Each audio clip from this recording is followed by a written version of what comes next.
I get excited about my job. I'm proud to wear a tag that says I'm with the Boston Globe and I'm a news photographer. John Tlumaki is a national award-winning photojournalist. He's known for his work in the aftermath of the Boston Marathon bombing in 2013. One of the key things in our business is to communicate with a photograph.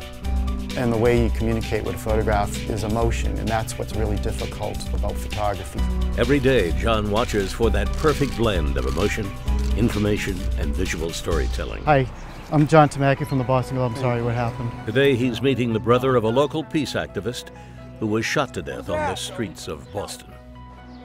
You wait and you wait and you wait and you're waiting for a moment, and then it happens, and you're just ready. You know, you're not intrusive. What I tried to do was try to incorporate in that one single photo to tell a story, that emotion going on, that hugging, plus to show the flowers and R.I.P. Mike on the sidewalk. It's a pretty emotional photograph. So everything came together in one moment. That's the difference between a professional and an amateur. Wherever I've been as an editor, I always felt like I needed to have a really good photo staff. You know, one picture is indeed worth 1,000 words. But that's one of the first places media companies are cutting staff. The American Society of News Editors reports nearly half of the country's photographers, artists, and videographers, 43%, lost their jobs from 2000 to 2012. 18% were cut in just 3 years. When I read about, I guess it was the Sun-Times, was thinking they could do without a photo staff, basically. I thought that was really sort of a wrong-headed move. And I hope this isn't something that sort of the light bulb comes on for a lot of other publishers around the country, because I think it's a huge mistake. The attitude that, yeah, we can just equip all our writers with cell phones and with iPhones and let them take pictures, you're not going to get the same thing. You're just not. In Jasper, Indiana, the Du Bois County Herald employs a visuals editor, 2 full-time photographers, and a full-time intern. It's a large photo staff for a paper of its size. The community newspaper has a circulation of 10,000 readers. We know what our readers like. We know they like photojournalism. We know they like good journalism, both words and pictures. People really appreciate good photography. Not just the grip and grins, not just the stand-ups, but pictures that are true moments that really document the community. Over the past 5 years, the paper's photojournalists have twice been named NPPA Photographers of the Year. What's the angle of the story going to be? Publisher John Rumbach considers it smart business to place photos prominently in the paper's daily coverage. He believes it is one of the reasons why the Herald has seen a smaller loss of readership than a lot of other newspapers its size. Visuals pull people. You know, that's the first thing people look at. When you look at a page of a newspaper, that's what you look at. When you look at a website, the visual is the first thing you see. And then you go to the headline and the story. So I think it's tremendously important to get people to read your publications. And we've never believed that we can cut our way to profitability because we're lowering the quality of what we sell. So far, it has worked, but it's a struggle. I think it's sad we're having to have this conversation. I think for today's publisher, I think, you know, it is a very challenging business. There'll be a positive payback for a publisher who can work closely with his or her team to think about the role of photojournalism in their papers and in their digital world. So what is that role? And how do readers engage with photojournalism? On a scale of 1 to 5, 1 being the lowest, just kind of go with your first reaction, yes or no. This one I would say was professional. Yes, I think a yes. Next one.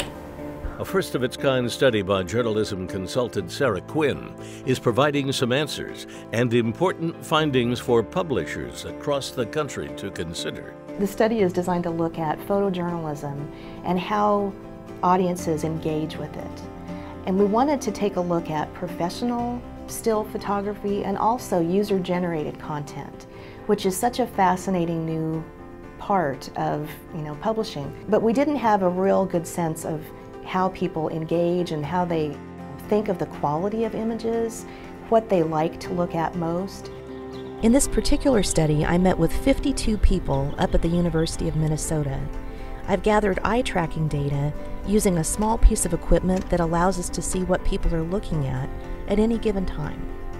So as we've been crunching these numbers, it's been fascinating to see that out of all of the images available for people to see, 200 images, by far they favored the professional images. They rated those in the highest categories across the board. Quid not only found the highest rated and most memorable photographs were taken by professional photojournalists, but study participants spent more time on average looking at those photos and said they were twice as likely to share them.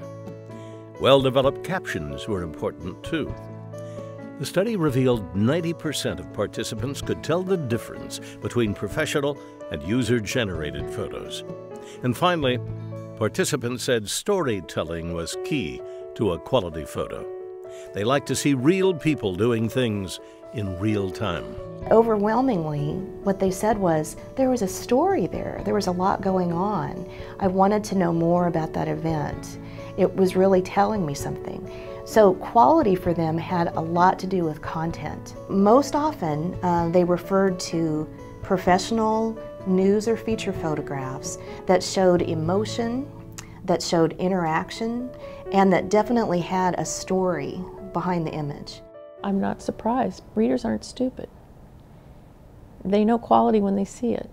If readers favor quality, how can struggling newspapers maintain it? Petty advises publishers not to rely on reporters or citizen journalists, but the judgment and skill of a trained, experienced photojournalist. John Tlumaki had just 12 minutes. I was standing right here when the first bomb went off. To snap the iconic photos of the Boston Marathon bombing.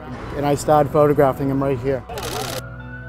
When the bombs went off, I never saw a citizen journalist. I never saw somebody there with an iPhone taking photographs. Do photojournalists have an impact on a newspaper's economic bottom line? Oh, absolutely. Absolutely. The impact that I think it has in terms of circulation and in terms of engagement, it's hard to measure. As a publisher, if somebody would have come to me and said, you have to cut X millions of dollars, I would have found it without cutting my photography department or my multimedia staff. So can you pencil out and say, this is how much money I can make a year because I have these great photographs? Probably not, but I think that if you don't have a quality product, then you would start to see your numbers drop, your circulation numbers, your readership numbers. What I would tell a publisher is, you're currently in this conundrum where you're trying to figure out how to make the revenue and the resources work. And as you make these decisions, pay attention to your audience and what they are telling you.